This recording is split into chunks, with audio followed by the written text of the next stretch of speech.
Welcome to the Love You Deserve podcast, the podcast for professional women who are ready for healthy love without settling, without shrinking, and without second guessing themselves. I'm your host, Coach Yolanda. Let's jump into today's episode. Today, we're going to talk about red flags. Have you ever noticed that something was off in a past relationship, but you ignored it? And later you found out that it was a huge problem? I can relate. I have a story. I always have a story, don't I? That's because I went through what I went through, so you won't have to. So anytime I can share what I've been through, I want to be a blessing to you. So back to when I was dating my first husband. Lots and lots and lots and lots of red flags. So one in particular was when we were having our first and only premarital counseling session. We only had one, and the preacher who did it was our actual pastor. And so he asked, why were we wanting to get married? I must be pregnant. Yolanda, he said, Yolanda, you must be pregnant. Why do you want to get married so fast? Because it was like from the time I met him to the time we got married, I want to say it was about 6 months, which was super quick. And so he asked a question, was I pregnant? And my fiance at the time went ballistic. He jumped up, took his hands and pushed all the stuff off Pastor's desk. And Pastor was sitting there. Pastor didn't even blink. Pastor was like, I wish a ninja would. Pastor like, little boy, sit down. It was so funny. But that outburst that you offended me, how dare you say such a thing about her? That was a red flag that he couldn't control his emotions. That was a red flag that I missed. Yeah, I missed it. That was a red flag that he had underlying anger issues. And I missed it. Did we get married? Yes, we did. And did that anger pop up in the marriage? Of course it did. Of course it popped up. Whenever he didn't have his way, whenever things didn't go his way, whenever I made a suggestion that wasn't what he felt like he ought to do or we need to do as a married couple, that anger popped up and that anger popped out. And it was a red flag that I ignored for the simple fact I wanted to get married. I wanted to have a baby by my husband. I wanted to do this God's way. But what I failed to realize in my zeal is that even though you may be doing the right thing, you may be doing it for the wrong reason. And I got married for the wrong reason. I got married simply because I wanted to have a baby by a man I was married to and not just by a boyfriend. And so, zeal, yes. Wisdom, no. I ignored that red flag and it cost me a lot of headache. And so, as we go through this lesson and we're talking about red flags, I want you ladies to be aware that red flags do exist. And please, please, please pay attention. So, too many women just overlook their female intuition because they want to be understanding in their relationship. They want to be patient with the man in their relationship. And they don't want to come across as saying, I turned this relationship down. I must be too picky. But red flags are not just in our lives for decorations, they're warnings. They're warnings that something is off. A red flag is a warning that you need to look deeper. You need to take a step back, not be so controlled and moved by your emotions, but take an objective look at the relationship.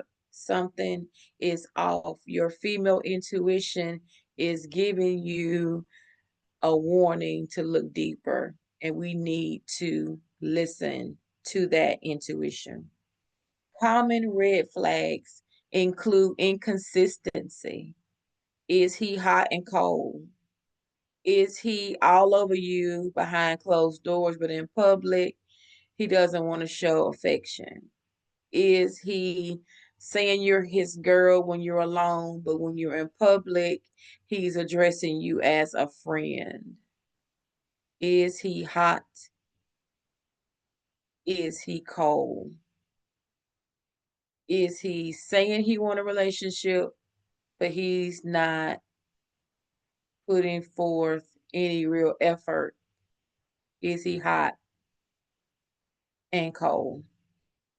Another red flag is poor communication, or what we call ghosting. Is he all into you face to face, but doesn't text, doesn't return text, doesn't call, doesn't send an email, don't want to do FaceTime, don't want you to see where he is? Poor communication or ghosting. Another red flag is disrespect.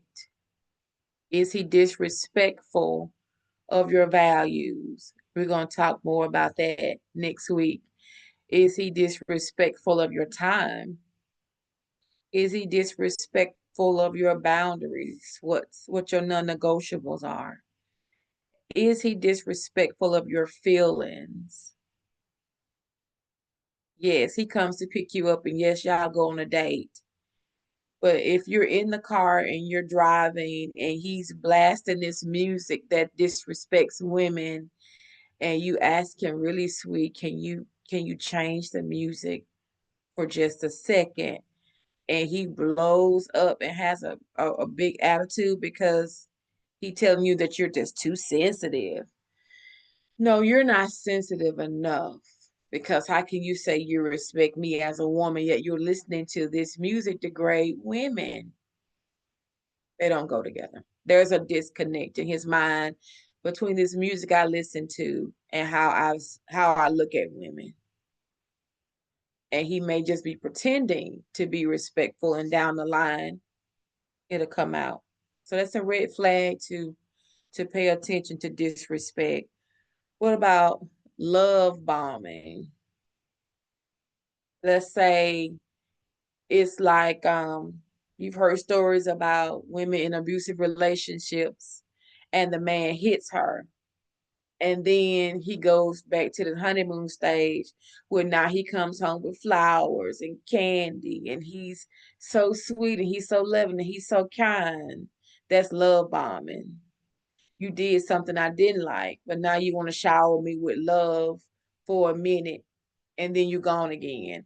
Or then you do something I don't like again. They call that love bombing. That's a red flag. It's a form of manipulation. I'm going to be extra sweet. I'm going to be extra kind because I messed up, and I don't want you to leave me. I don't want you to withdraw from this relationship. So I'm going to love bomb you until I get you drawn back in. And because I'm not consistent, I'm going to do it again. And then my love bomb you again. And then I'm going to draw you back in and make you think I really want to be with you. And then I'm going to do something to mess it up again. That's love bombing. Don't fall for that. That's a red flag.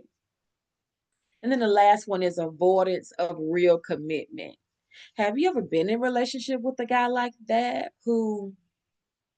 who was either like, I don't do titles, or he was like, you know how I feel about you, you know. Now I want you to say it. I want you to tell me, do you love me? Do you care about me? Do you want to be exclusive? Do you just want to see me? You want to date other people? What? Tell me what you want, sir. You know, I'm here right now, ain't I? What?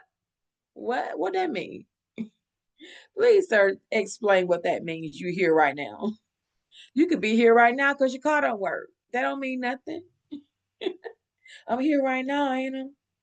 Child, honey, no. If something feels off, ladies, it probably is. Trust your gut.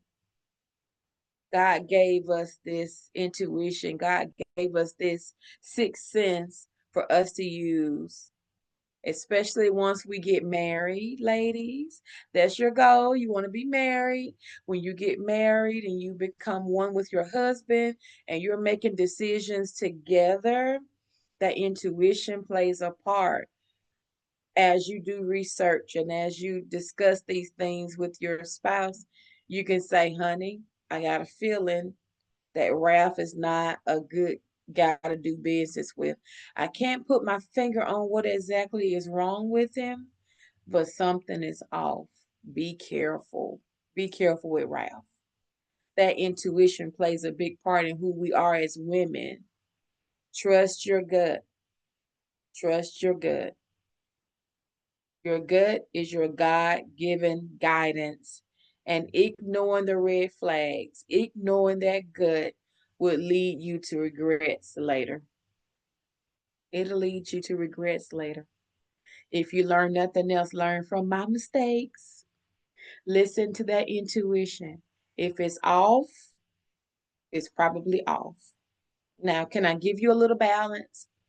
There are some women who are not emotionally whole, and because they've been hurt, it's hard for them to trust.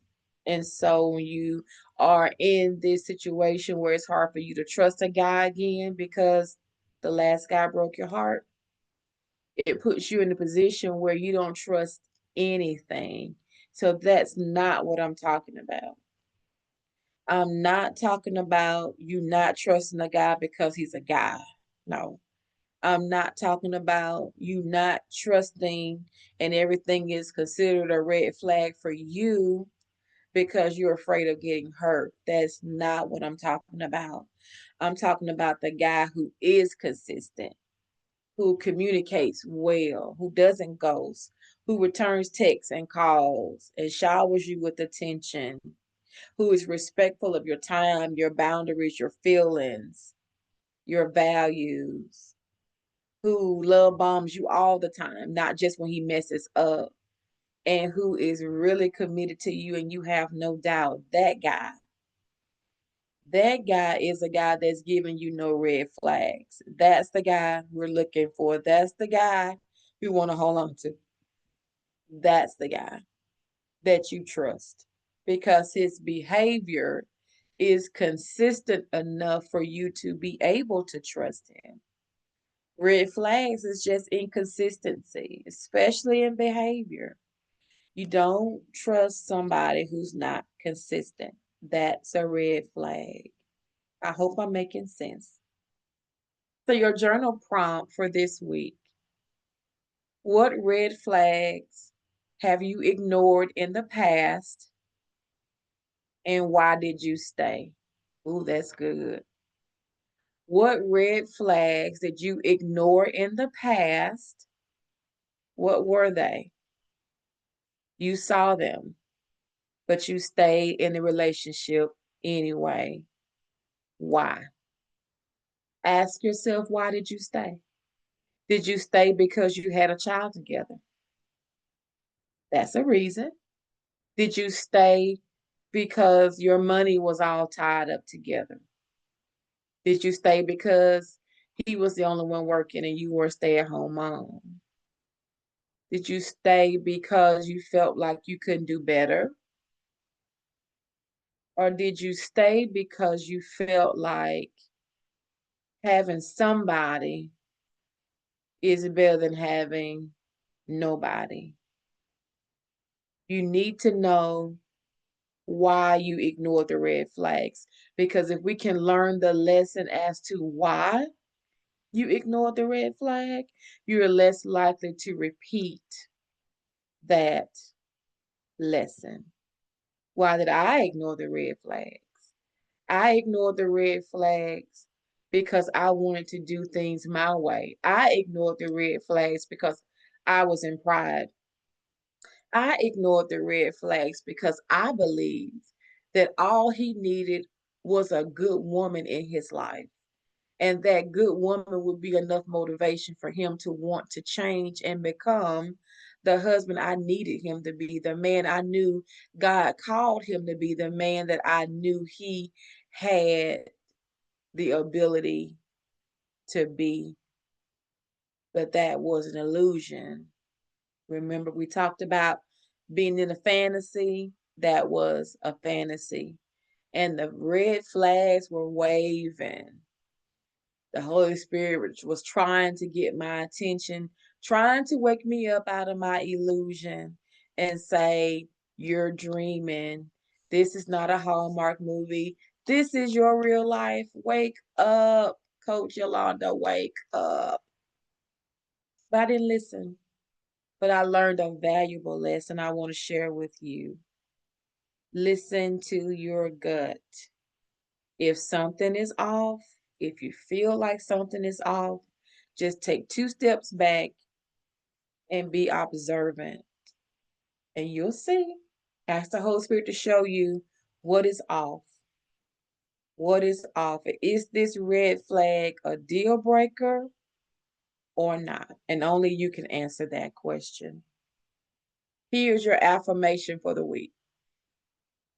I trust my discernment and I honor my peace. Isn't that good? Oh, that's so good. I'm going to say it again. I trust my discernment and I honor my peace because peace is priceless. Peace is priceless. Here is your exercise for the week. I want you to write a list of your top 5 red flags. 5 things, if you see, you're out of there. Top 5. Please let physical abuse and verbal abuse be one of those, ladies. Please. Please let uncontrollable anger be one of those red flags. Please write a list of your top 5 red flags and keep it visible because you're going to need to know what to look for to break off this relationship or break off this dating situation. You're going to need to know what to look for. And I need you to memorize this list. And I want you to use it looking forward as a filter that guys who embody these red flags are not guys that we keep. These are not guys that we become exclusive with. So, before I let you go, I got some good news for you. My book is almost ready. I am so excited. And there are going to be more details to come. Pre-order will be coming up shortly. In the book, there's a chapter that talks about when do you become exclusive and when do you remain friends, and how do you decipher when do I continue just to date this guy because he ain't husband material, or when do I say yes, I'm coming off the market and I'm going to be your girl. Not just a man makes that decision, but you have to make that decision as well. And so that's one of the chapters in that book. That book is going to bless your soul. I can't wait for it to come out. I can't wait to hear your reviews when you read it and you tell me, Minister Yo, that chapter right there, girl, spoke to me. I'm excited. Thanks for joining me on the Love You Deserve podcast. If you like this episode, share it. If you're on IG, follow me at coach underscore Yolanda B. For more information, for more resources on relationships, you can go over to my website at yolandabethay.com. I'll put that link in the show notes. And you can grab some free resources and sign up for my email list so I can keep you up to date on what's new. And remember, the love you deserve is never, ever, ever too much to ask for. See you next time.